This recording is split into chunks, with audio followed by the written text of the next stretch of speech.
হালাল উপার্জন থাকা। হারাম উপার্জনকারী ব্যক্তির দোয়া কবুল হয় না। চুরি করে, ডাকাতি করে, টিন চুরি, গম চুরি করে এরপরে মক্কা শরীফ গিয়ে 2 হাত তুলে আল্লাহর কাছে চোখের পানি ফেলে দোয়া করছেন, হাদিস বলছে দোয়া কবুল হবে না।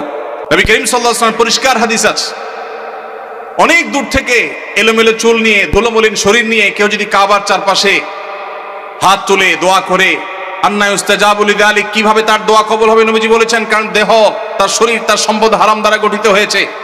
কেউ যদি আগে হারাম উপার্জন করে থাকেন, এখন তওবা করবেন, মানুষের হক মেরেছেন, এখন ফেরত দিবেন, তারপরে আল্লাহর কাছে দোয়া করবেন, ইনশাআল্লাহ দোয়া কবুল হবে।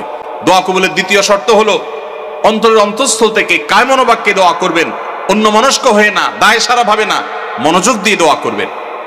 দোয়া কবুলের জন্য আরেকটা গুরুত্বপূর্ণ শর্ত হলো হালাল বিষয়ে দোয়া করবেন, হারাম জিনিস আল্লাহর কাছে চাইবেন না।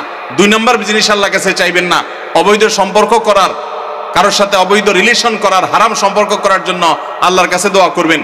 এটা অবৈধ দোয়া, নাজায়েজ দোয়া, এটা করা জায়েজ নাই, বৈধ দোয়া করবেন।